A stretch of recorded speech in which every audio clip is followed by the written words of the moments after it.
Welcome back. This is now week 5, lecture 1, part 3. At least this stop here was planned, and I hope to get through the rest of the lecture without a further break. Hopefully, I won't mess myself up again, and we'll go from there. So, picking up where we left off, we are with the slide of the quantification of grace. Now, talking about the shift from academic theology to moral theology in the universities. And I could say a lot about that. I talk about that more in my book. We have a lot of evidence for that, I think. And I think I'll just say read the chapters assigned for in my book to talk about that. It led to an increasing quantification of grace. I have up here the first dot is grace and the sacraments. And the sacraments were the means of grace. Going back early on, the idea was that in order to be admitted into heaven, you had to have a sufficient amount of grace. This was based on God granting humans grace. Now, the thief on the cross, as I think I mentioned in terms of talking about Augustine and Pelagianism, was a problem because the thief on the cross was the first person that Jesus admitted into heaven. And that person had not lived a moral life. That person just simply said, Lord, remember me when you enter into paradise. And then Jesus says, surely I tell you, or truly, truly I tell you, you will be with me today in paradise. That was an anomaly. It was seen as an anomaly. It was accepted as the basis basically for God's predestination, which again is Paul in Paul's letter to the Romans. The issue is what really is predestination? How does it work? How does it go with God's granting grace? It's an issue of the relationship between grace and merit.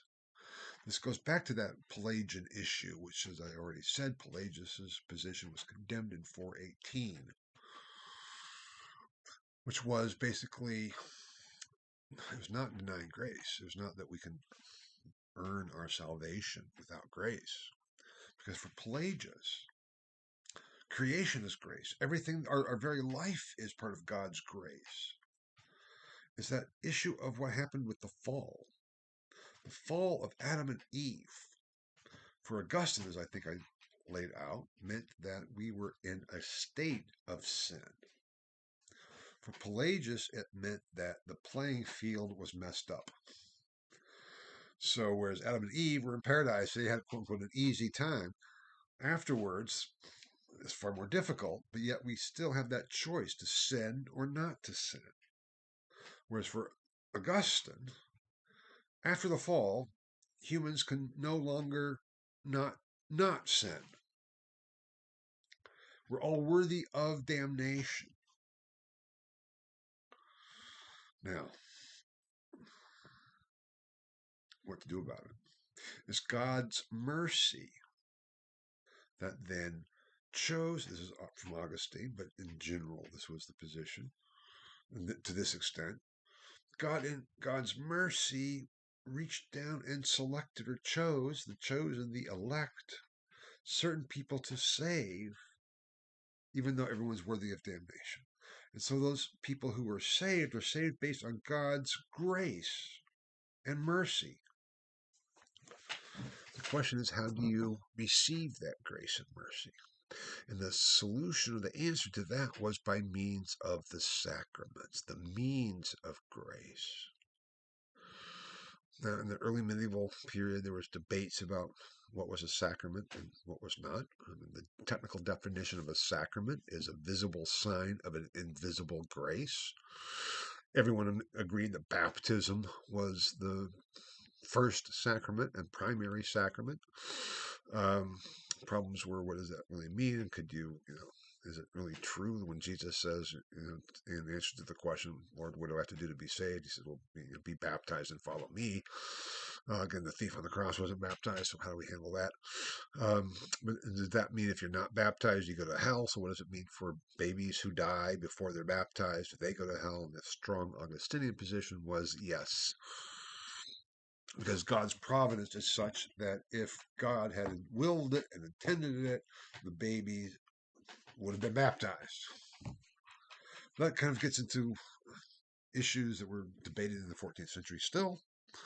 But the general position was that humans, in order to be admitted into heaven, in order to be saved, to achieve salvation, had to be in a state of grace, not in a state of sin.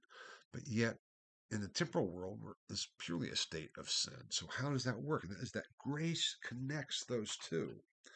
Grace is the means by which, kind of up here in heaven, God makes possible to here in the realm of damnation, not hell, but the fallen world, reaches in and elevates us up into a realm of righteousness and grace.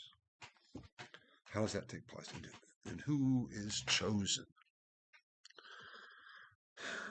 General position was that those people are chosen to be saved, can be saved, who partake of God's grace.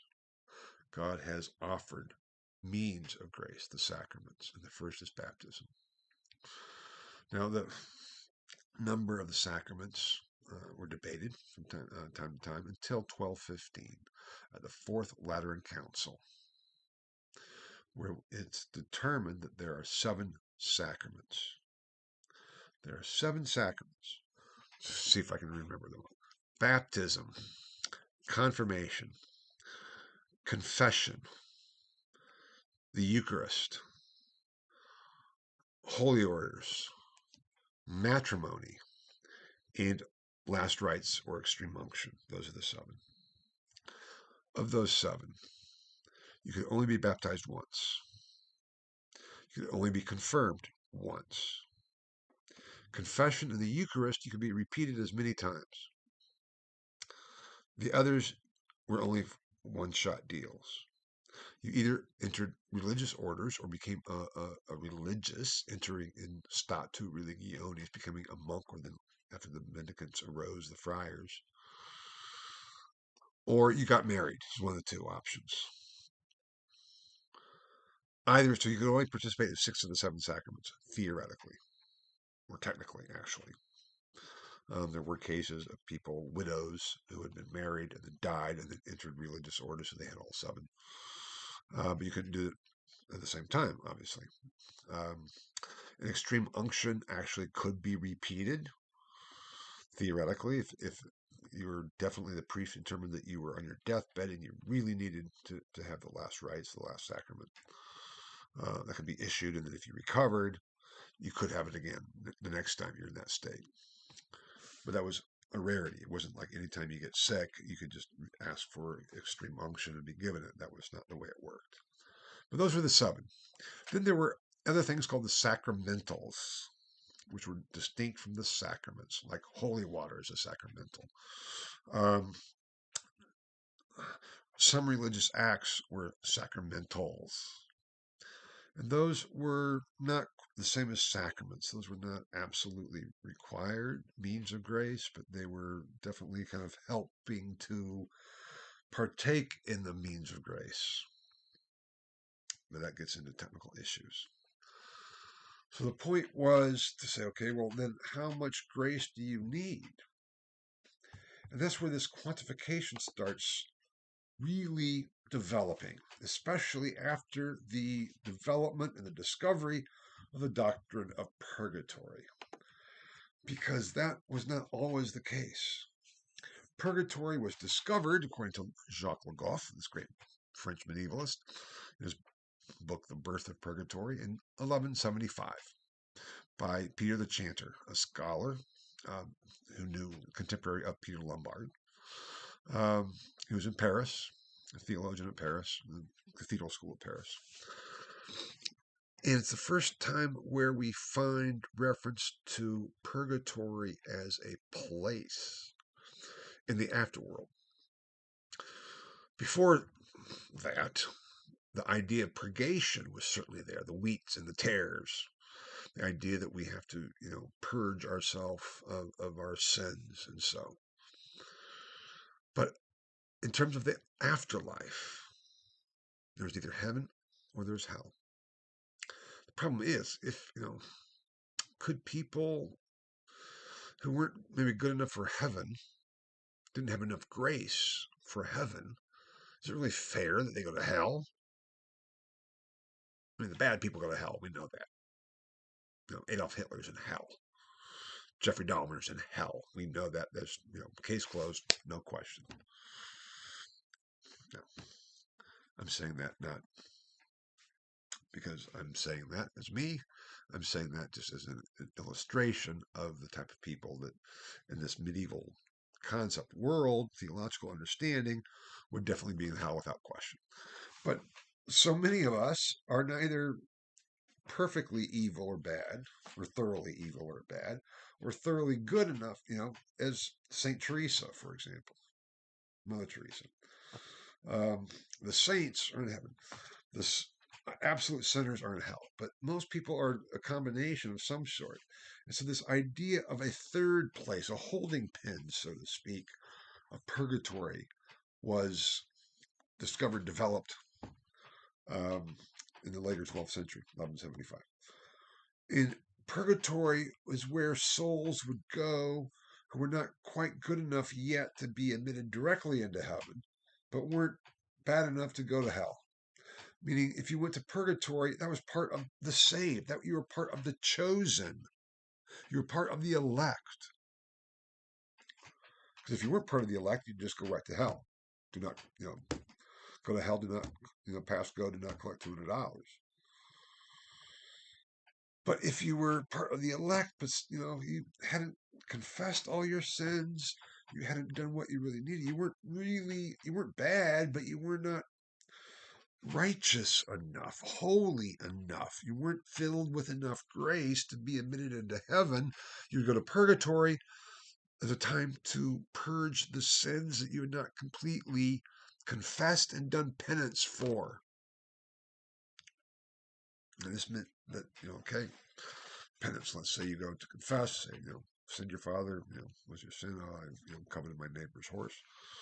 Oh, that's not good, I know. Okay, well, you have to say, 50 Hail Marys. Okay, I'll do that. Are you sorry? Yes, I'm sorry. Okay.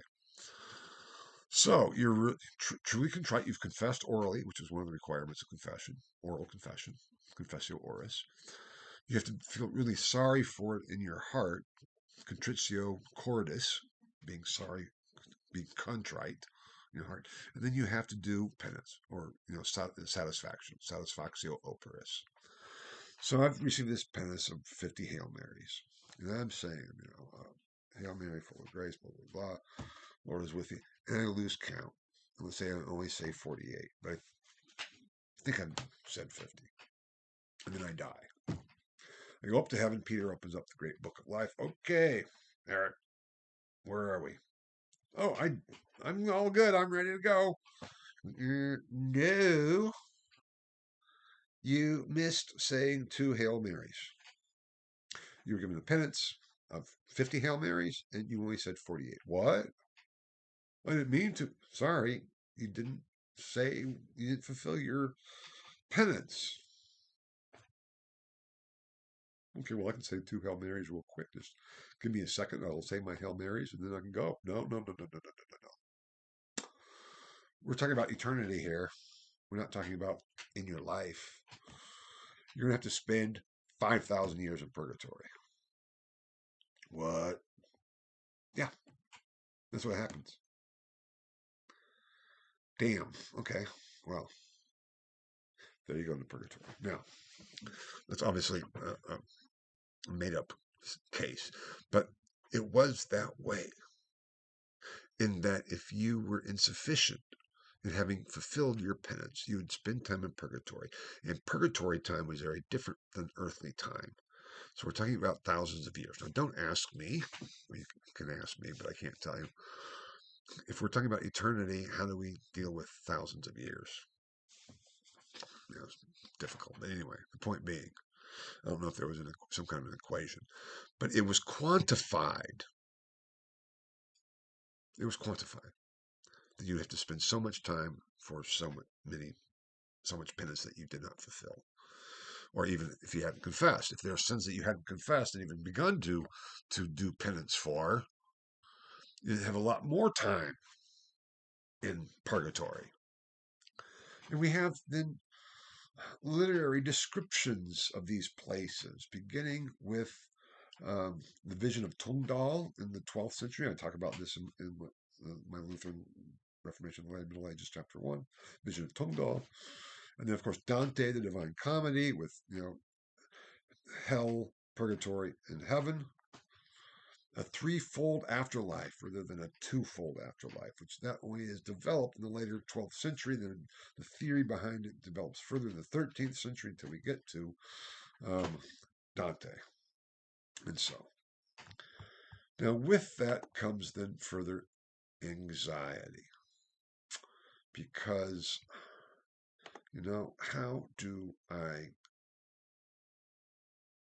get out of purgatory? That's where the indulgences come into. Or the pilgrimages that you can go on. Or all the good works that we can do, like contributing money to build an altar at the local church or the cathedral.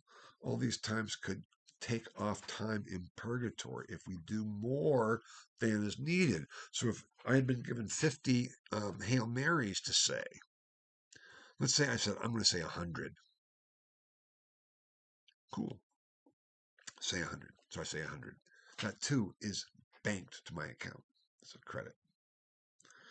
So then if I die, Peter opens up the great book and says, Eric, where are you? Oh, you didn't say these. You said, no, for another penance, let's say you only said 4 of the 5 paternosters that you were given as penance. So you have 1, so that's going to be 3,000 years in purgatory. I said, well, wait a minute, don't I have a credit there? Oh, let's see. Oh, that's right. Supererogatory work over and above what's required. You have an extra 50 Hail Marys. Okay, that's good. That cancels that out. You can go right in. That's the kind of thing it was. It's like a bank account, debits and credits. Grace was quantified. I often use the analogy for any Harry Potter fans. The book, yes, but especially in the movie, the house cup, because the movie depicts it. You have these cylinders with these beads in it, and if you get points to the house cup, the beads go up, and if you get taken away, they go down. So you can really visually see where you're standing. That was kind of your soul was like one of those cylinders, and it's how much grace do you have in it? In good works, as well as the sacramentals and partaking of the sacraments was an infusion of grace. It's like an injection of grace. Infused grace is what it was called. Gratia infusa.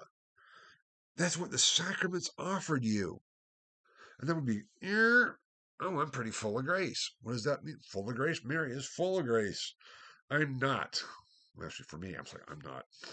Won't even show you how low I actually am, but that's another point. It was like, where are you? And then you keep going down, and you go back, and how much do you have? Because there's a level that you have to reach before you say, okay, now you can go to heaven. Otherwise, no, you got to go to purgatory for a bit. Or if you're down here, okay, you're not worthy of hell, but you got to go to purgatory a lot longer to burn all that off, to purge it all, so you can get up to the level to be admitted into heaven. Every time you went to Mass, there was an infusion of grace. Every time you took communion, there was an infusion of grace. And of course, I think I already mentioned that for the common person, you only receive communion once or maybe twice a year. For princely people, for nobility, they could take it a lot more often. People, saints would have daily communion as part of Mass, but you still were supposed to go to Mass at least once a week anyway, to celebrate the Eucharist, to see the priest celebrating and partaking of the actual physical body and blood of Christ. Which, you think about it, was like an infusion. You partake of the body and blood of Christ physically into you.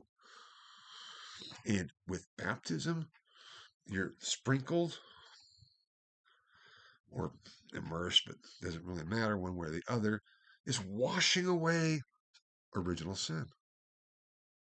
At least the penalty for it. Doesn't release the guilt. No confession released the guilt. It released the penalty, the pena, not the culpa. You were still guilty of what you had done, and you should feel that and be sorrowful for it. But the penalty was removed. That distinction later on became blurred. Now, let's see, where am I with the infusion of grace, the quantification of grace?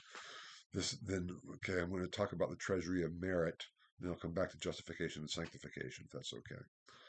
Because the treasury of merit was a further extension of this economy of grace, economy of salvation, the quantification of grace, the bank account, debits and credits. It's a doctrine developed in the mid to later 14th century, the treasury of merit. It was this. Merit was not so much what you did. Really, it was based on what God has agreed to. Now I'm just going to go back and look because I forget there's something called covenantal theology. Am I doing it here? Oh, that's next slide, which I'll get to that next slide. So the quantification of grace. Merit was seen as you merited when you went to Mass. That was a merit because you received grace. I'll be talking more about this next slide. You received grace. It wasn't so much because, that is worthy of something, but it was by going there, you received it. That was the idea. This infusion of grace. So your bank account would go up. If you sin, oops, it goes down. Confession, oh, yeah, okay. Where are you? Back and forth. The treasury of merit is the idea that Jesus, by his death on the cross, merited more grace than was needed to save anybody and everybody who had ever lived or who ever will live. I.e., Jesus' bank account was overflowing and so extensive that it covered what was needed for everybody who was alive ever since, whoever will be. The thing was, the Pope then was deemed the divine banker in charge of the treasury of merit. So the Pope could dispense, the Pope was in charge of taking, let's say, Christ's bank account of merit, and being able to apply it as the Pope saw fit. So he could apply Christ's merit to indulgences. He could apply Christ's merit to acts of good work. He could apply Christ's merit to every penance ever done. That was the basis for it, became the theory of the basis for it. Because it wasn't what we do, it's what Christ had done. Christ merited all the grace that is distributed to us by the Pope through the church, through the sacraments. That was the idea. The Pope is God's banker, with grace quantifiably identified to add to your account and sin taking away from it. If you had enough grace, if you had received enough merit from the treasury of merit, dispersed by the Pope through the church, not because you're good, but because Christ had merited all of that, then you could be admitted into heaven. If you failed on fulfilling your part, you have to go to purgatory for a while. Once you were admitted into heaven, you were then seen as justified for being admitted into heaven. That term, which I think I talked about early on in the lecture, it's not the first lecture, the second lecture, um, is a problematic one. Justification. Justitia is justice. It's also righteousness. Justificatio is justification. It's also the means by which you are proclaimed righteous. It's a legal definition. It's a legal definition. Do you have what it takes? Are you justified? Is it a just decision to allow you into heaven? And that's where purgatory comes in, because it's like, okay, some of these people, it's not just to send them to hell.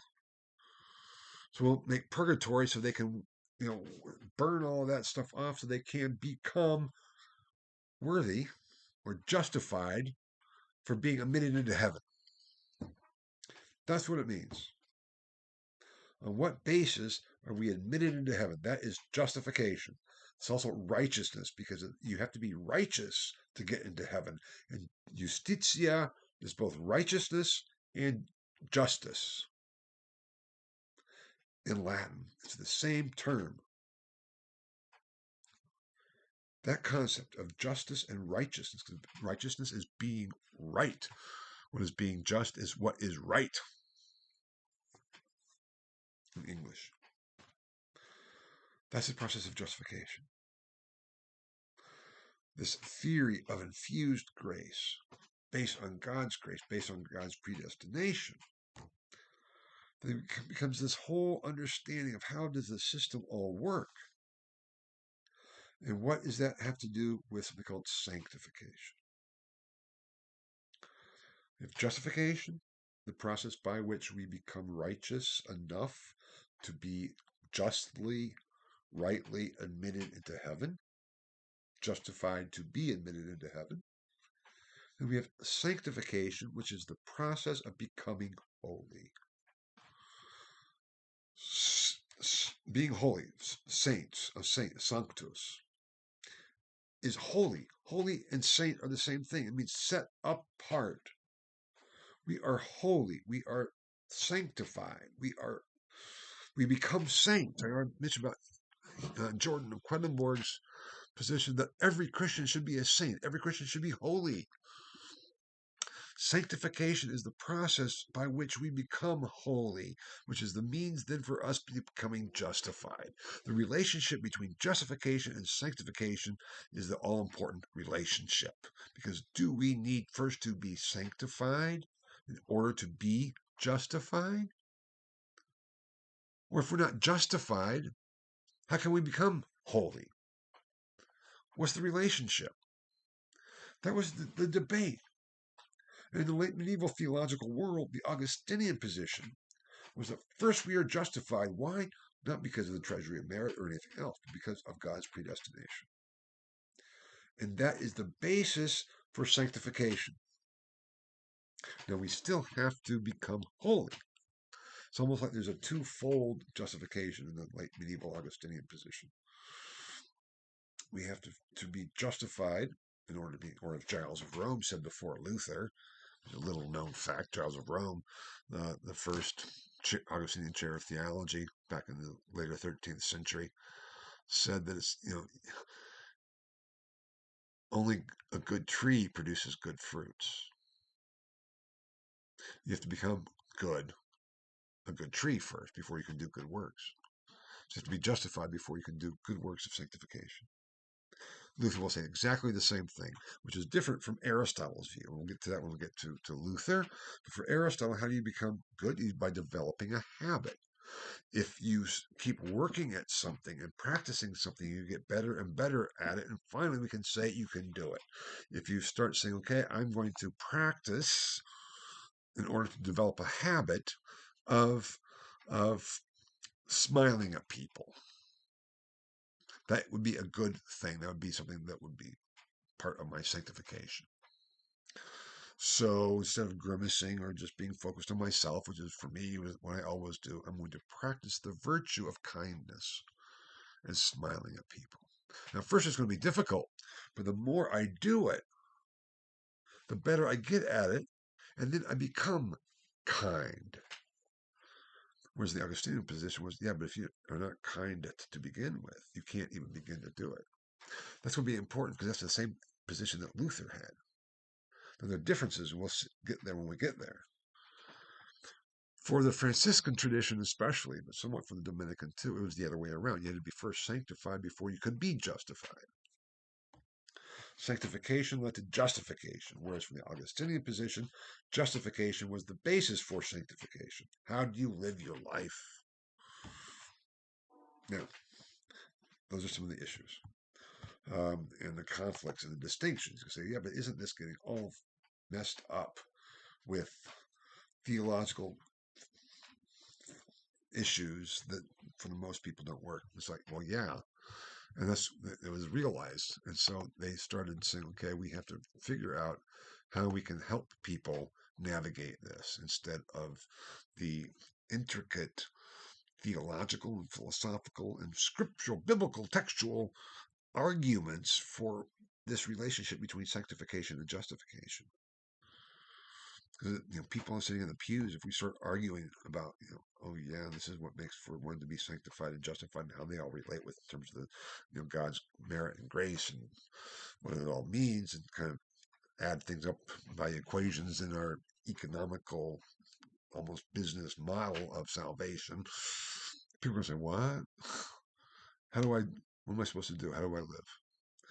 And that's where we get to this transition or translation of academic theology to pastoral theology, which, as I've already said, after the schism becomes the focus and the shift. Because without this very sophisticated, long-term period of study and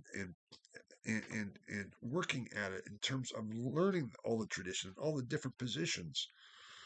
This is one example. A modern scholar, 19th century, late 19th century German scholar, identified 12 different definitions of grace in the later Middle Ages with different functions for different purposes. Grace is not always just grace. That kind of scholastic definition and how these fine parts fit together is beyond most people. They just how do I get grace? I just want to get grace so I can get to heaven because I love God.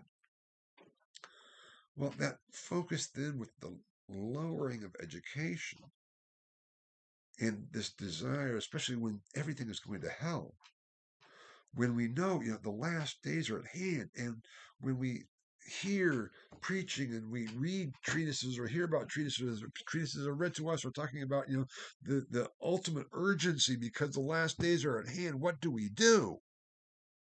How do we handle this? The Reformation of the Emperor Sigismund. How are we to live? This anxiety for heaven and hell. Now, we know that, I'm not talking about purgatory here, but I'm putting that in there because no one wants to go to purgatory. We might say, okay, purgatory is better than hell, but I don't want to go to purgatory. So how can I avoid hell, but then also have as little time as purgatory as possible? What do I need to get into heaven? Especially when we know that God is so amazing. God is so other. How do we know what God's will is? It seems to be contradictory. How do we understand it?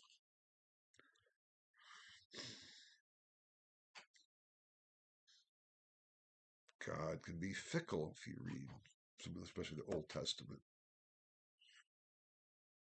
Loves people, hates people, kills people, saves people. What are we to do with this inscrutable will of God? It's not clear. And the theologians had to address these anxieties. How do I know that I'm doing enough? They developed means to try to help people. And one of those means was, just called covenant theology.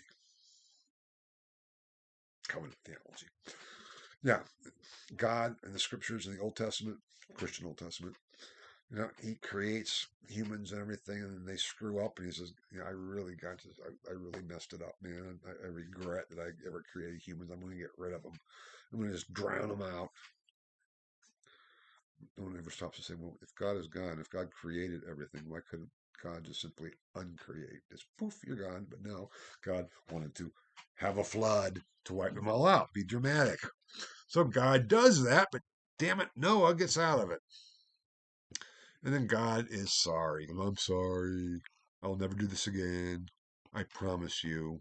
Here is a sign of my word, the rainbow, and my covenant with you that I will never again try to destroy all humans. We have the Abrahamic covenant. We have the Noah covenant. Well, Noah covenant first. We have the Ten Commandments. There's God's covenant. So, okay, if you follow these 10 commandments, you'll be saved. You will be part of my people, my chosen people. Covenant theology was based on God's promise called the Pactum Dei.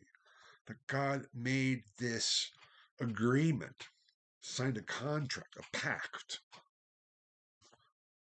and he would hold himself to that pact. Not because he had to, because God could do anything. God, if you start thinking about what does being omnipotent actually mean, it means you can do anything that does not imply a contradiction. In the later Middle Ages, it was asked, Occam, Luther's teacher, asked the question, could God have become incarnate in an ass? Or did he have to become incarnate in a human being? And Occam said, based on God's absolute power, absolute omnipotence. Yeah, God could have become, incarnate in an ass, in a donkey. We know that Balaam's donkey prophesied. So if God can prophesy through a donkey, he could have become incarnated through a donkey. Most scholars said, no, that's an asinine theology. And that's what Occam's theology at times by his opponents was referred to as the asinine theology, because Occam argued that theory. Now, Occam never said that's what God did or will still do. He said, but theoretically, that's a possibility. We know that didn't happen. We know that God became incarnate in Jesus of Nazareth. We know that. That was God's ordained power. The ordained power of God is what God actually did do. The absolute power of God was what God theoretically could do. Sometimes God's absolute power would break into the ordained realm, like with the thief on the cross. That was how that was interpreted. It was God in God's absolute power that reached down and said, okay, I'm breaking into my covenantal relationship to say, I'm going to save you anyway. But that covenant was there. And for most people, especially in the later Middle Ages, and especially then, this kind of began to be developed before the schism, but then actually really picking up afterwards. But the covenant theology developed, it had already been there, but further developed by the Franciscans in this pastoral context of how do we win souls for God, was you just need to do your best. It's easy.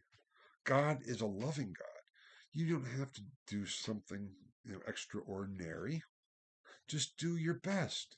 Because to those who do their best, or to those who do what is in them, God will not deny his grace, which is the Latin there, facientibus quod se est Deus non denigrat gratiam. All you got to do is to do your best. Try. You're never going to really achieve it, because after the fall, we cannot be perfect. That was Pelagius's error, that you can be perfect. God commanded us, be ye perfect even as your Father in heaven is perfect. That's what Pelagius saw and hooked onto. That was condemned. That is maybe a goal, an ideal, but we can never achieve that goal or ideal. We can only approximate it. Again, this is not me preaching. This is me trying to enliven the understanding of the different positions at the time and the different thought of the time that this was behind all of this. Okay, so I'm still speaking historically, but as trying to portray the position in the later Middle Ages. So it was like, okay, we can't really fully merit or condign merit. We can't do anything that is really worthy of salvation, but we can. It's called not really a half merit, but it will be accepted as a merit. Condigno, a meritum, the congruous merit as opposed to a full condign merit. So that congruous merit, what we can do, God will accept as worthy based on his pact of saying, I will do that. So how do you merit or earn or be worthy of a congruous merit, meritum de congruo, that God will accept? By doing what you can, by doing what is in you, by doing your best, by just trying. Give it the old college try. That was the idea. That then after the schism became even more emphasized in terms of the moral theology. Do what is in you. Just do your best. You have a loving God. God has given us a just solution. God's justice is to say, here is a way out. Whereas for the Augustinians, it was God's mercy did that. But that gets into more of the fine points as well. They kind of flipped it on the other side. Everybody is worthy of damnation.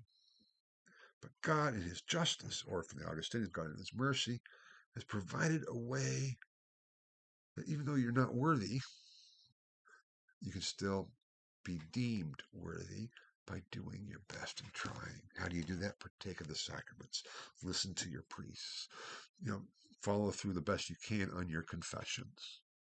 Because if you go to heaven and penances. If you go to heaven and you go up to the Peter and I say, Peter, yeah, okay, I'm done. I'm ready to go in. He said, no, Eric, you missed those 2 Hail Marys.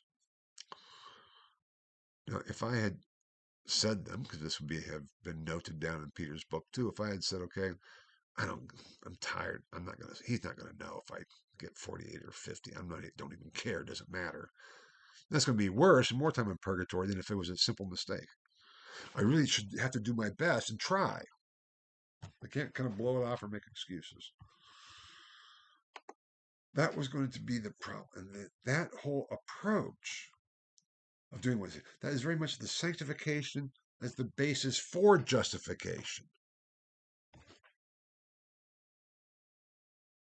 That was a theological position, a situation that Luther was involved in. Now, the Augustinian position, especially in the 14th century, was very much the opposite side of that. Some still into the 15th century, but even there's this falling away also with the Augustinians. As I said, Staupitz got his doctorate, or his master's in theology, doctorate in theology in like a year and a half. Luther in 3 years. So the amount of study to study all these different gradations and distinctions had fallen by the wayside. And it became very much this, just do your best and what's in you. And even one of Luther's fellow Augustinians from Erfurt, Johannes von Paltz, who was an Augustinian, may have been Luther's teacher, but it's probably not because chronologically they were kind of past ships at the night at Erfurt, but they were sort of contemporaries. Paltz was older. He wrote pastoral works. And he argues the same thing, also emphasizing God's grace with the Augustinian position, but still is based on this doing what's in one. And he's arguing for it's a more secure way of knowing that God loves us.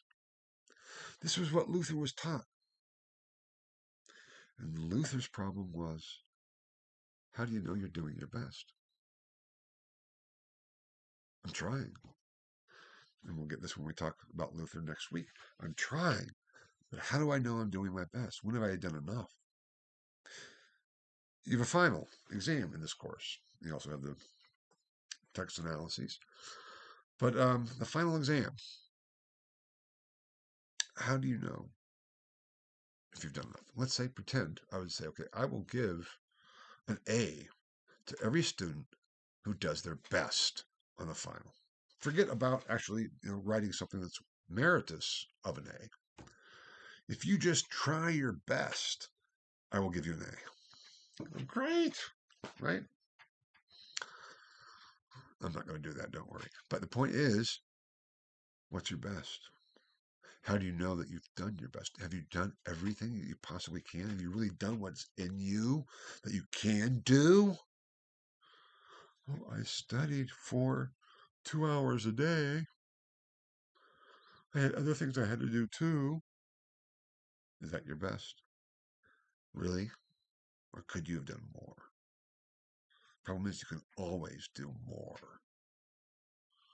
There's that kind of tipping point in the law of diminishing returns, because you have to sleep and eat. But aside from sleeping and eating, is there anything else you have to do? Oh, I have to go to the bathroom. Okay, to that. But let's say, okay, so family goes by the wayside, friends go by the wayside, other classes go by the wayside, because you could do more. You could do everything before you hit that tipping point to start the law of diminishing returns. That's your best. But how do you know you've hit it? You say, I tried my best. Well, have you really? That was Luther's dilemma. How do I know I've done my best? How do I know it's sufficient?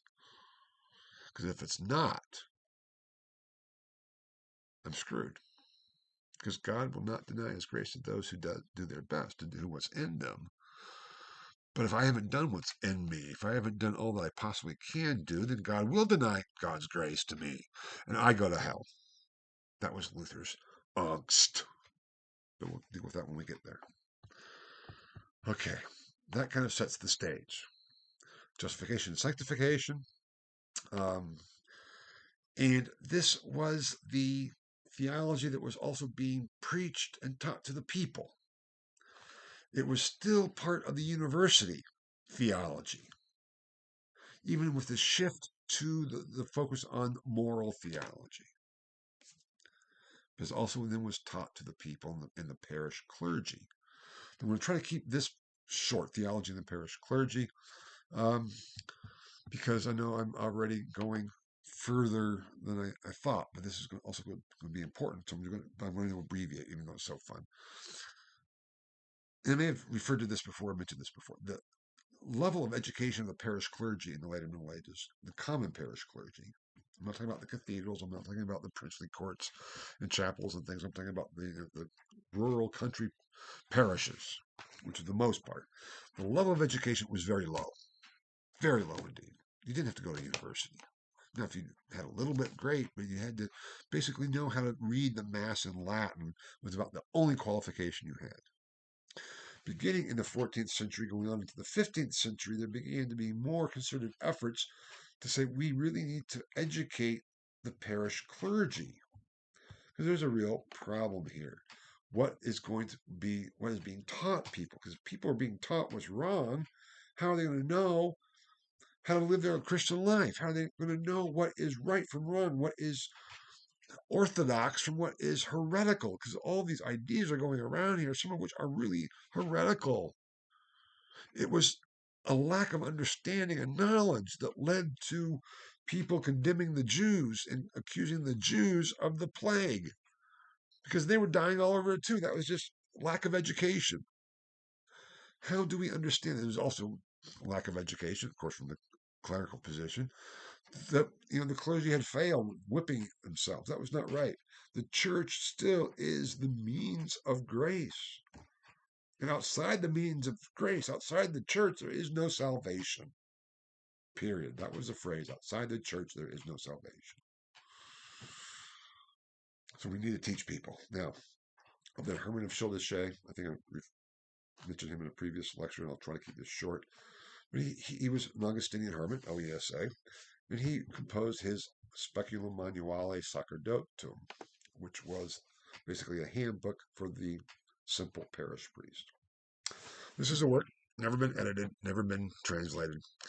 I think around 40 or 50 manuscripts, at least, I think. If not more, it should be maybe a lot more. It's also printed. It exists in 9 different versions, at least in terms of the preface, because it was sent to 9 different bishops and archbishops within the empire. So it was saying, okay, all you bishops and archbishops in the empire, here is a handbook that you can give then to your parish priests within your diocese that covers the basics. And basics it was. Hermann said, okay, if you're, he was trying to ease the conscience of the parish priest. He says, I know your Latin may not be that great, but you got to at least get the first part right. let's see with baptism. He focused on the sacraments. So baptism, the Eucharist, and confession. Those are the three big ones that you have to get right. Baptism, he said there's a material and a form and a material for every sacrament. For baptism, the form are the words, I baptize you in the name of the Father, the Son, and the Holy Spirit. The material is water. Now, the form, he says, baptizo te in nomine Patris, Filii, et Spiritus Sancti. That's the Latin, the name of the Father, the Son, and the Holy Spirit. He said, you may not baptize in nomine Matris, of the mother, or of in nomine Sancti Johannes, of St. John. You can't do that. So it's important. He goes, but if your Latin isn't good enough that you don't know grammatically the forms, that's okay as long as we know what the beginnings are. So you can't say matris because the mother doesn't work. You can't also say in nomine atris, leaving off the P, because atris could be matris or patris. It won't work. But if you say in nomine patras, Filios, et Spiriti Sancto, which grammatically makes absolutely no sense whatsoever, it will still work because at least the force of the words of the beginnings are there. Do you see what I'm trying to get at? Number one, there's a magical aspect of it. There's this form that makes the baptism work. That if you don't use, it won't be effective. But the level of knowledge of Latin, basic Latin, was so minimal. You just have to get you don't need to know grammar. You just be able to say the different words. The same for all three sacraments. That's how it kind of worked. And then he said, you know what? Water doesn't have to be pure water, but you cannot baptize, he says explicitly. He says you cannot baptize using wine, urine, or tree sap. You might be thinking, what? People were doing that? Well, probably because he's saying you can't do it. Let's see why. Because he goes on to say, but if there is wine, urine, or tree sap in the water, don't worry about it as long as it's primarily water that will work. We're talking about local rural parishes. There's no plumbing.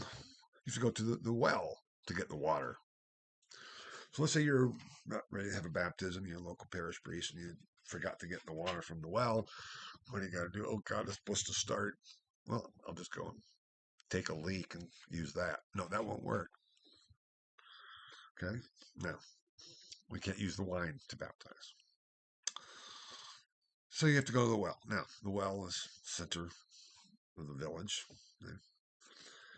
Get the water from the well. Now, if someone had taken a leak in the well the night before, coming home from the pub, opportunity, or puked coming home from the pub, or both in the well, so that and had been drinking wine, so it was all there in the well, that will still work for baptism as long as it's still primarily water. So don't worry about that. But it has to be primarily water.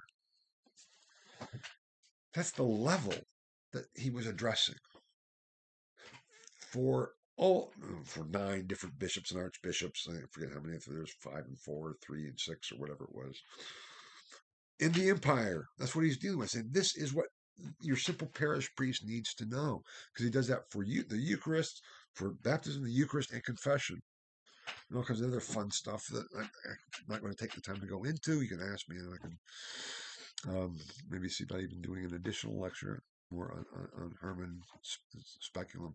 I do talk about it, I think, in the book as well. But that's what we're getting at in terms of the lack of knowledge and understanding. There begins to be this sense of we have to do something about this, not just on that level.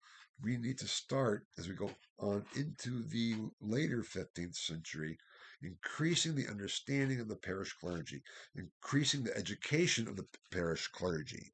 So at least they understand more than that is available in Herman's Speculum, because they need to be able to tell people not to worry about it, just do your best, and why and how that all works theologically. I can say a lot about all of this, but the point was that this shift to moral theology, combined with a very low level understanding of the parish clergy and theological education of the parish clergy, in conjunction with a lowering of standards of academic theology, led to really kind of a crisis of theology in the later Middle Ages. It wasn't what it had been 100 years previously. But this was the context that Luther studied and became a priest and a professor. It was not necessarily a pretty one.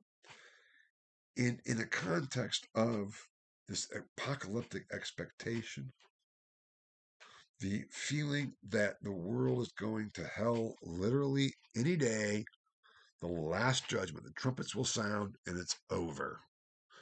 What side are you going to be on? Just do your best, be on the right side. Recognize the reformer Frederick of the New Land, who's coming as priest and king to impose reformation. Recognize him and be on his side. Join up with him and do your best to support it, because that's what's going to happen. How do I know? That's a big question. How do I know who he actually is? And how do I know if I've done my best?